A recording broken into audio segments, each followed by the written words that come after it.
Hey guys, what's up? Spider here with the M Cluster, and today we are talking about Ant-Man, and I'm here with Brandon. Hey guys, how's it going?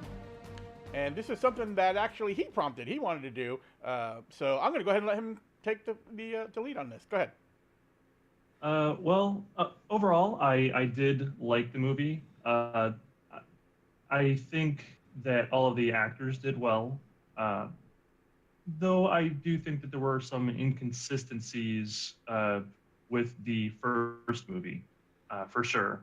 But overall, it was definitely enjoyable. If you've not seen it without going into spoilers of any kind, I would definitely recommend it as part of the MCU, going forward. And it definitely had some surprises in there as well. Uh, Slider, what did you think overall, at least, without Overall, going I into spoiler territory? overall I really enjoyed it. It was a fun movie. It was a nice palate cleanser, if you will, for the recent movies in the MCU. You know, with the ending of Avengers: Infinity War, which was very heavy. This was a nice change of pace for that. Now, I will say I did not like it as much as I liked the first movie, the first Ant-Man. But All right. this was kind of exactly what it needed to be. I think it was fun. It was jovial. It had its problems. There's some issues I had with it. Like, for example, I don't think there's a real villain in the film. Um, they had Ghost, who, by the way, they never really decided why they call her Ghost. They just started calling her Ghost. I noticed that Yeah, on my second viewing. I thought it was odd as well that she wasn't really like established as a villain or anything. She just kind of came and like, oh, this person can phase and ghost. That's it, Right. ghost. Well, and the issue that I have with it too, in terms of her being a villain, is she's not villainous. She's not doing this maliciously. She's trying to save herself. She's a victim. Oh no, completely. She had legitimate reasons for being the way she was, and completely understandable.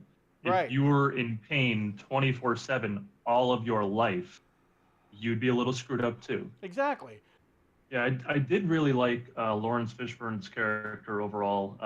Even from his introduction when they were comparing sizes, I thought that was funny. But I really liked the fact that when Ghost wanted to get Scott's daughter and use her as leverage to have herself healed, he was like, "No, we are not doing that. I am having no part of it. I will stop you." It really spoke volumes about his character. He may not have liked him, and he really wanted to help her, but he wasn't going to do anything that bad. Well, and that kind of goes to my point of saying, that they weren't really villainous. They weren't really villains. They were just in a tough situation, and they made some choices that weren't that great. Yeah, and luckily, they got away, and hopefully, maybe they can do something with their characters later on. I have a little bit of trouble actually calling her a villain, even though that's kind of how they tried to sell her. Which leaves the only one that leaves is the criminal to be the villain, the guy that they were trying to buy tech from, and then ultimately screwed them over. And he sucked as a villain. I mean, his intro, and it's too bad because he's a really good actor. I really like him in other stuff.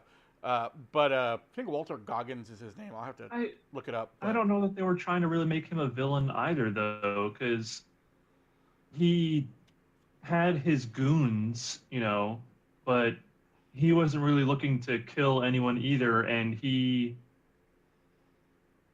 essentially is just a normal guy. He can't stand up essentially to the Avengers. He has no chance. well, yeah, So and he's just going to get stomped on. that's kind of my point. Is that he's not a worthy villain, if you would.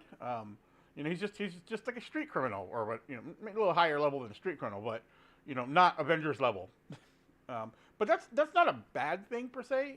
I just didn't like the way they used his character in that role. Um, it just after the first few minutes of meeting him, he was just corny and like comic relief.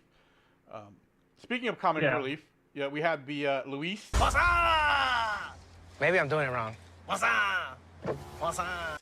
And the ex-con crew which I thought was a lot of fun. Um, and Truth Serum was awesome. yeah, the truth serum bit's great. Especially like I like how they weaved in the truth serum joke with the way Luis tells the story. Um, Yeah. he's got trying to get the guy to focus, and Ti's like, "You put a dime in the jukebox, man. Now you gotta let the song play." I thought that was a pretty good way of using that. Uh, but as far as that, and MCU's kind of had an issue with their villains in most movies. Aside from Loki, Thanos, and not Unjobo. Is that his name? Unjobo? No, that's his father's name. From Black Panther. Why can't I think of the guy's name now? Killmonger. Killmonger. Thank you. But I would include Vulture in there. Oh, Vulture. You may not like him, but no. I do believe he is a good villain. I do like him. I never said I didn't like him. I don't think he's one of the top villains, but I kind of have a problem, and this is me, not an issue with the movie, because it's Sony. I still have a hard time associating it with the MCU. So I get a little kind of out of whack on that.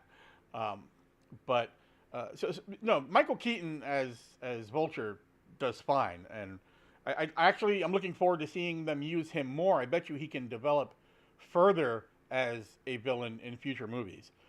I'll probably end up liking him a lot more, assuming they use him that way. But that's again the whole villain thing is kind of a running issue with the MCU. Aside of that, from story, we knew what the story was. We knew that they were going to try to find Janet Pym, and there's only a few issues, and they're kind of nitpicky issues, really.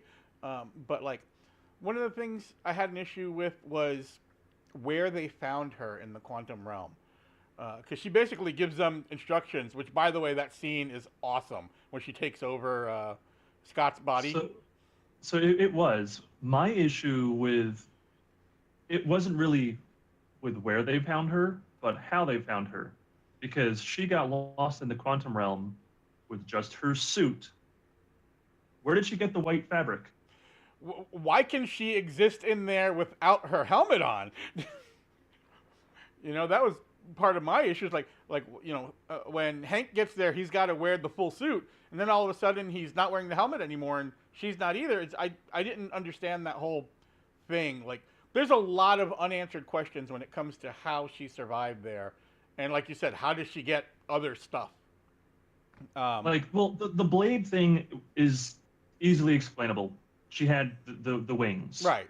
So that one is whatever. But the white fabric, there clearly is not enough white fabric on her suit to at do that. all, Right? to do what she had on, right. The other issue I had is like she tells them, her exact words were, she's just beyond the quantum void. The quantum void, is when they're passing through and everything kind of goes silent and you're just kind of floating out almost like you're in space. Well, in the first Ant-Man movie, when he goes subatomic, that's where he stops, is in the quantum void, and he figures out how to get back. So if he never made it past the quantum void, how the hell did he find her? Or how did they, understand where she was at enough for them to make a connection and then move to where she put what they called an antenna inside his head? Logistically speaking, if you analyze it like that, I don't think it holds up. As a story point, that could be maybe an extended scene or something that we just didn't get to see. I can sort of let that one slide as well. One thing that did bother me was in the first movie, they really harped on the fact that if you're not wearing a suit and you get shrunk, you turn into a puddle of goo. Right. All of a sudden, that's just out the window. He's got the helmet off and he's big and small without the helmet on, and doesn't really matter. Yeah, I didn't quite understand why they went away from that either, but I don't think it hurts the story or the enjoyment of the film, really. It's just You know, these No, are but it things was that definitely something I picked up on. yeah, these are things that we're nitpicking at this point. We're like looking for things for flaws in the movies. Other than that, again, it's a really good time. It's a fun time in the theater. The first post-credit scene, man, I didn't see it coming. I did How not did you see it. not? All three of them. By the way, we're going into spoilers now.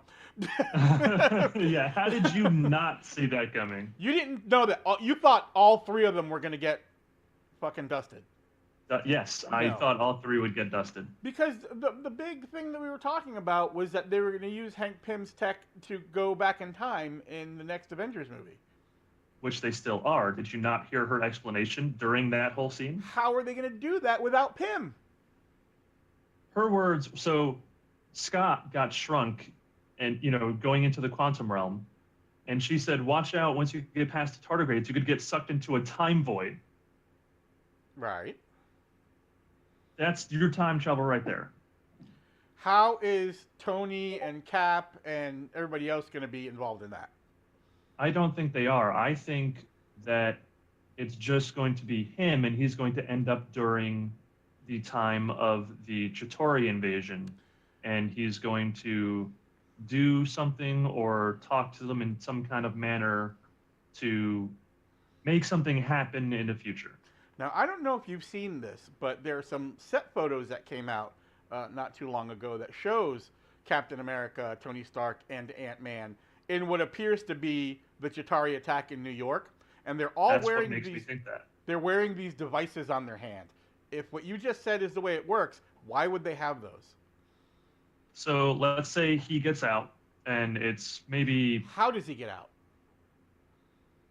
How did he get out the first time? Maybe he does something with his little belt and gets bigger but goes through a time void, ends up there. My thought is that's what happens. Then he goes to Stark or someone, in the Avengers, explains what happens. They're probably not going to buy it at first, but then they do, and then maybe Stark gets these little time bands things to allow them to communicate or something to that effect.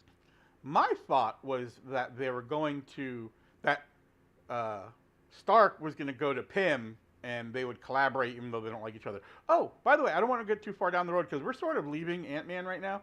But one of the things I sort of thought this in the first movie, and I know there are hints of it in the comics. I wasn't a really big avid Ant-Man follower in the comics when I was younger, but damn, Hank Pym is an asshole. Nobody likes him. Yeah. He doesn't get along with anybody. Like everyone he comes across, he's had a falling out with. It's pretty accurate. I mean, Janet's really the only one who, like they said in the movie, who puts up with him. Right. So I thought that was kind of interesting because I know I'm sure you're aware of the controversial one where Hank Pym actually hits Janet in the comics. No, I don't remember that. Yeah, there was a big thing where like they wanted to, or they tried to make it a big controversy because, and this is back, in the 60s or 70s, I think. Not that I'm saying that it was good then either, but in the comics, he actually smacks Janet when they're having an argument. Hank Pym's not a nice guy. Smart, useful, yeah, but not good. Well, good, but not nice. But overall, I really enjoyed it. I had a really good time watching it. I've seen it more than once. And I'm looking forward to more Ant-Man in the MCU. What are your final thoughts? Same here. I did enjoy the movie overall. I thought the Wasp did pretty good in her action sequences. I think they maybe could have done another team up fight against Ghost, maybe, or done an extended fight kind of. I wanted them to do more with that, I think. But I also thought the very end credit scene was quite good. Really? Really? The final end credit scene is fucking stupid. And, spoiler alert, they show it to you in the goddamn trailer. I was really angry that I stayed. The second time I saw it, I did not stay for that stupid scene. So, I don't know. You guys all had me trolled. I really thought that for some reason Hawkeye was going to be in the movie. Oh, well, that's the joke that they were making, yeah. But we were when we were talking about it, and you said that I had to stay for the end credit scene. If I said that, that was actually a mistake because I was not happy from the get-go with that. What I was talking about was a must-see was that mid-credit scene where all three of them get dusted. Okay. But anyway, that's our thoughts on Ant-Man and the Wasp. Let us know what you guys think. If you have any questions, if you agree, if you disagree, if you have any theories, put them down in the comments below. And with that, I'm going to go ahead and say, out. Thanks, Brandon. Later, guys. Have a good one.